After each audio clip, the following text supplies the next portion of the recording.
O mundo está muito complexo. Quantas vezes nós escutamos isso? Quantas vezes assistindo o jornal, lendo alguma notícia, alguma coluna no jornal, essa frase aparece para a gente? Seja por causa da globalização, seja por causa do avanço da tecnologia, não importa.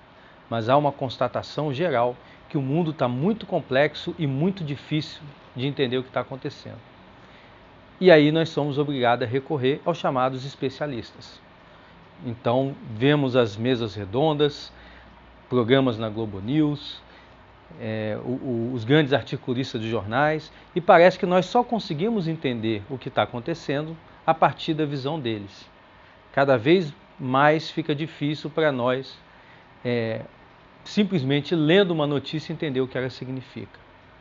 O mundo está muito complexo.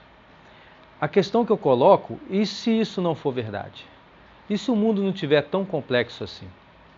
Se nós considerarmos que no centro de tudo está a ação humana, a forma como nós agimos e sentimos, o homem mudou tanto assim em 2, 3, 4 mil anos? Somos tão diferentes assim dos antigos?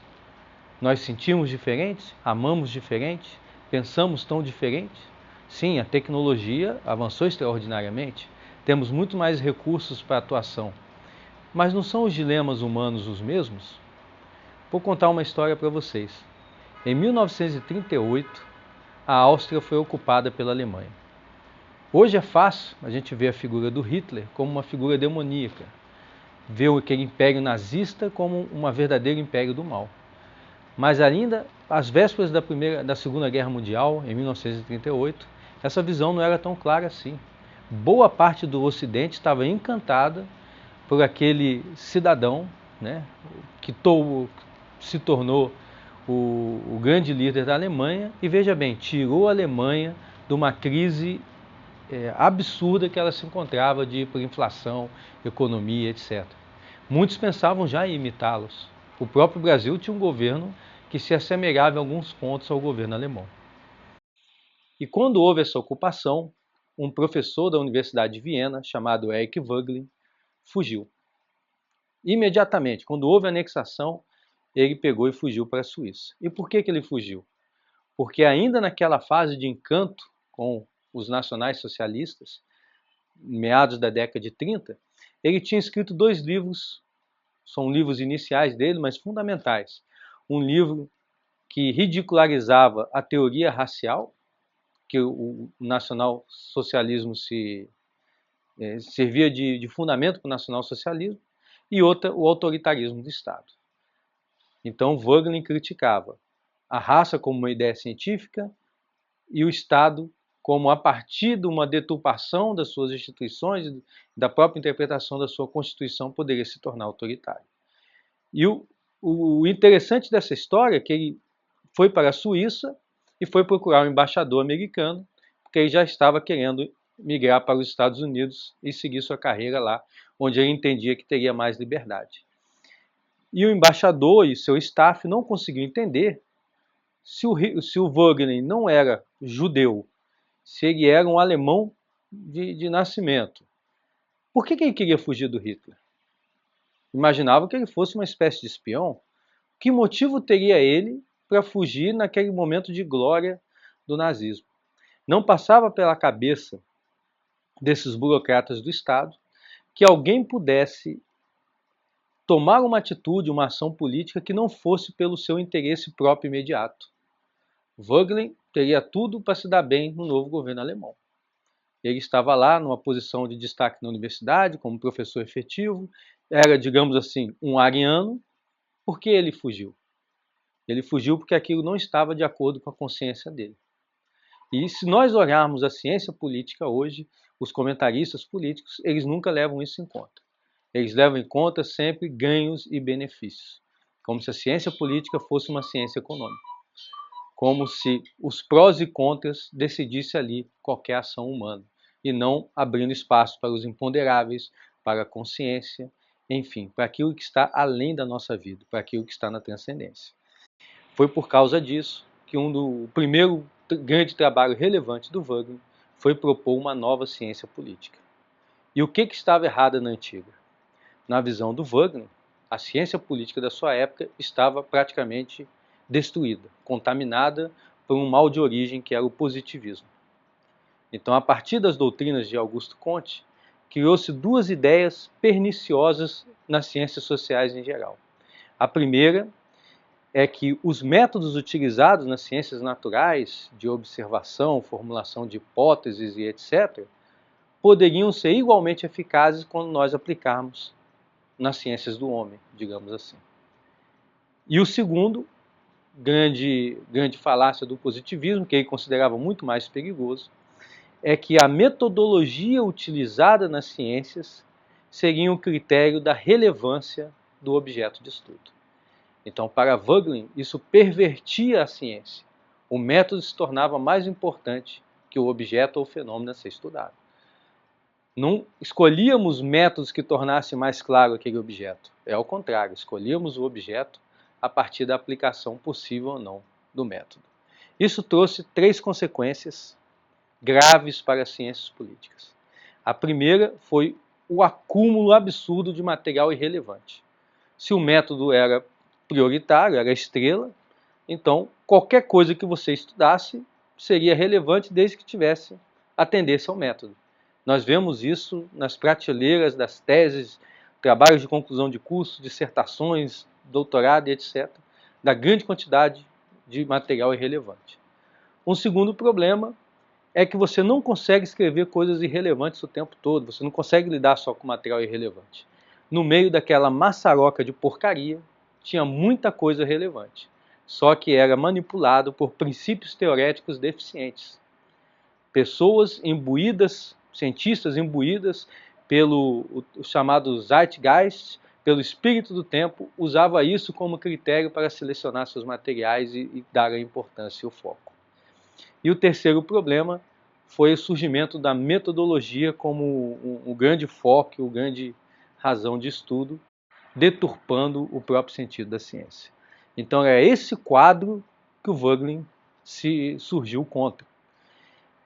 Havia, na visão dele, uma ditadura das teorias abstratas. As ideias não faziam mais a menor conexão com a realidade. Havia os dicionários de conceitos, totalmente arbitrários, e que cada vez significava coisas diferentes para diferentes interlocutores. Então, o próprio debate se tornava impossível, porque quando A entendia X, B entendia Y, embora estivessem falando teoricamente do mesmo assunto. Voegelin, então, propôs uma nova ciência da política, uma nova forma de ver tudo isso, que, como ele mesmo disse, não inventou nada. Ele retornou ao princípio das ideias, ao princípio de como tinha surgido as ciências políticas, e chegou lá na Antiguidade Clássica e percebeu que aqueles homens do passado ainda tinham muito a dizer para nós, porque os problemas, na sua essência, eram os mesmos. Eram os problemas de justiça, de virtude, de vontade, de como organizar uma sociedade, de como organizar a polis, de cidadania. Já estava tudo lá em Platão e Aristóteles. Então a nova ciência da política era resgatar tudo isso e tentar ver como os antigos enxergariam os dias de hoje, já que no entender de Voegelin houve um rompimento.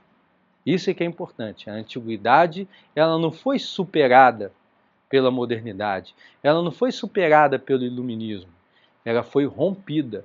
A partir de agora, isso daqui que está para trás não presta, os cânones novos são esses, a partir daquelas ideias positivistas, a partir daqueles métodos que funcionaram para produzir, principalmente, tecnologia nas áreas científicas. Então, esse caldo de coisas tornou a realidade muito difícil de ser interpretada. Porque o que faz um cientista moderno? Ele cria ou pega teorias abstratas que foram criadas por pessoas muito criativas, de como elas imaginam que o mundo deveria funcionar, como funciona, e passam a interpretar a partir dessa teoria. Eles tentam encaixar a realidade numa teoria. E se a teoria não está funcionando, muda-se a realidade até que ela encaixe. Mas a teoria ela é praticamente soberana. E para Voegelin, o principal era a realidade, que ele chamava de realidade política. Costumava dizer para os seus alunos, não estudem filosofia, estudem a realidade.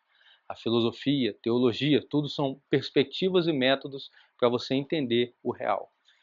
Então, na concepção de Voegelin, você tem um fenômeno na realidade, tem um acontecimento histórico, uma decisão tomada e etc.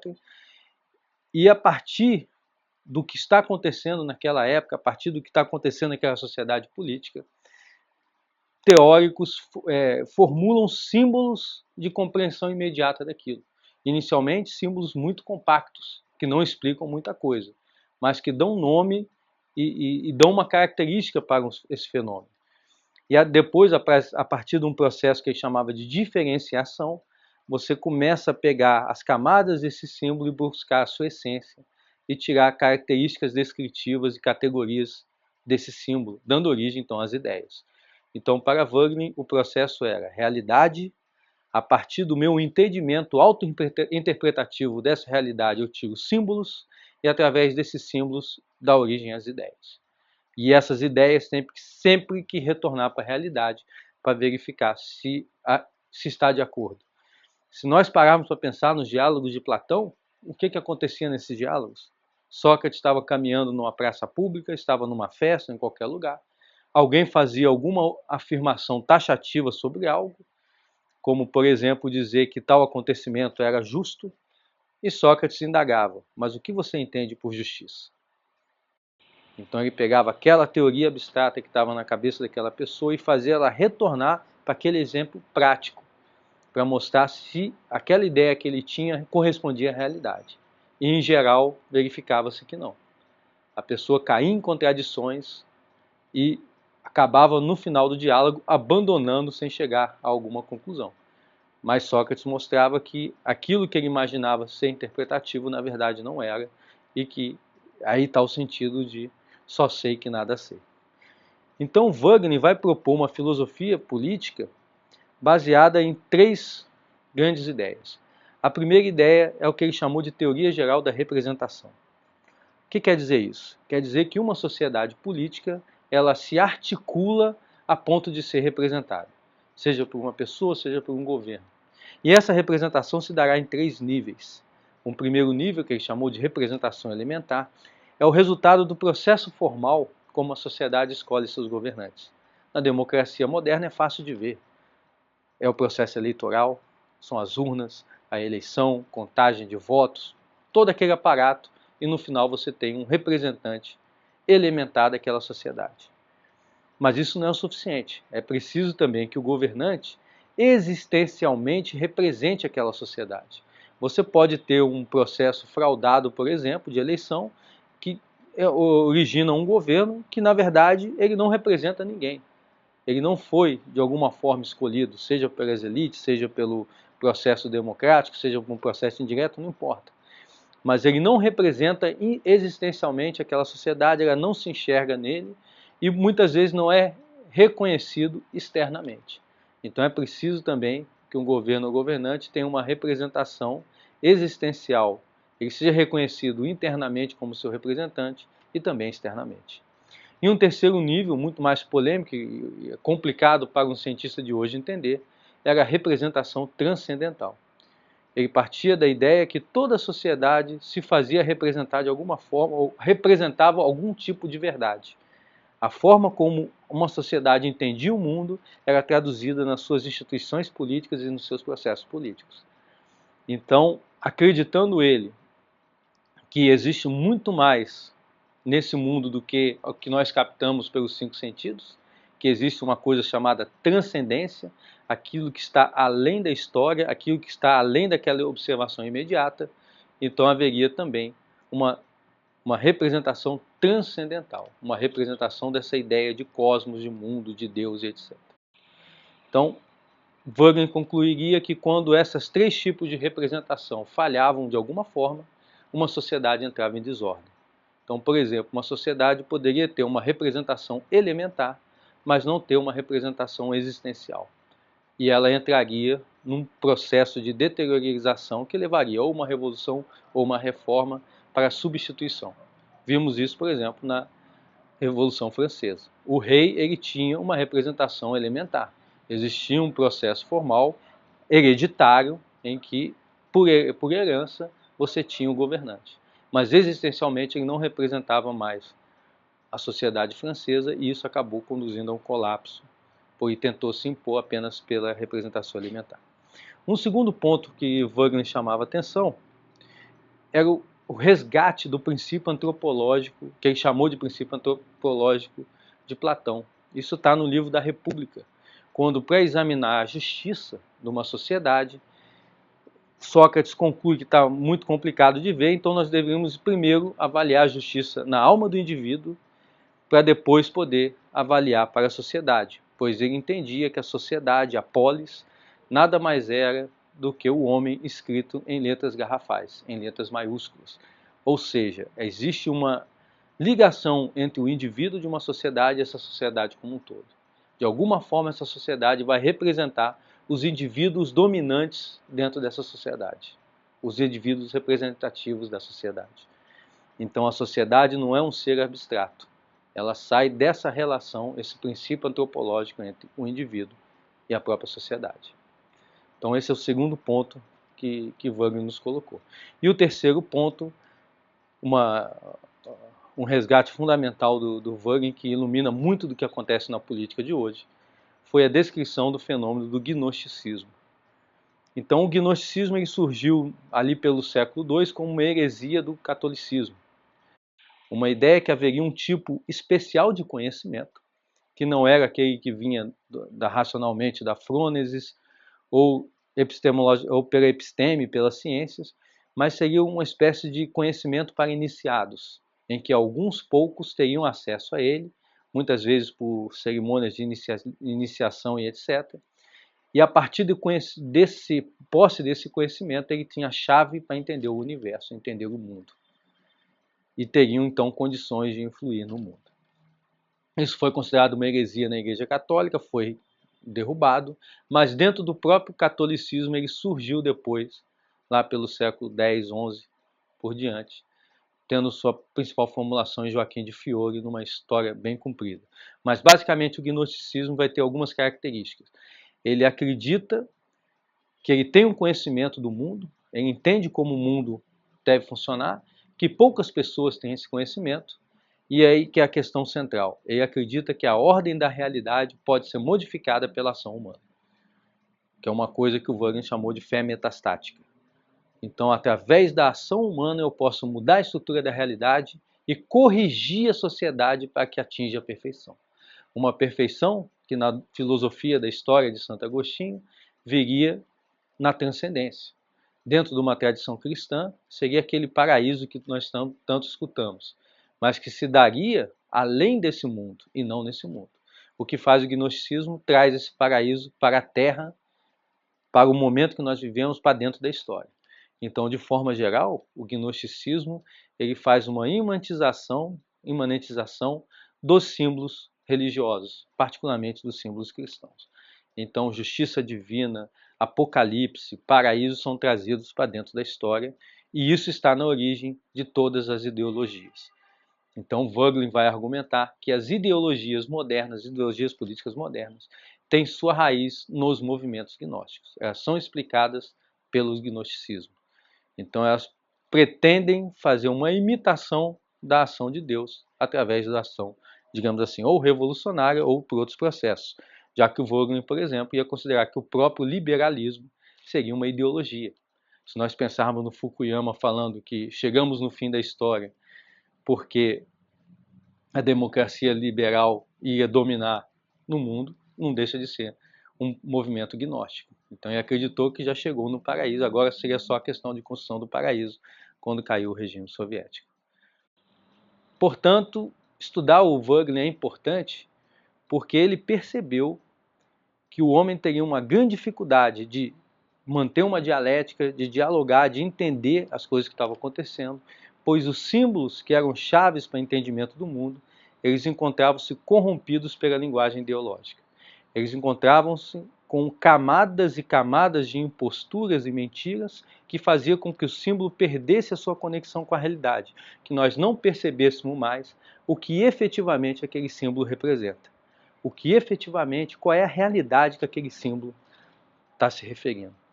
E esse símbolo se torna o que ele chamou de lugares comuns, que significam qualquer coisa que você queira significar. Então daí surgem expressões como justiça social, a própria democracia. Então qualquer um tem seu entendimento diferente de democracia, qualquer um tem justiça social. Então esses símbolos passam a ser manipulados para se referir mais a sentimentos que despertam na gente do que uma realidade objetiva. Então quando se fala em justiça social, está querendo se falar num sentimento assim de grandiosidade, de conversão espiritual. Então qualquer coisa que você critique esse entendimento de justiça social é entendido como uma afronta à própria caridade, à própria generosidade, ao próprio desejo de ajudar a humanidade. Os símbolos se tornam opacos, eles perdem o significado e você não consegue entender mais nada. Então o que Wagner propunha era limpar todas as camadas de imposturas e entender o que os símbolos realmente significam.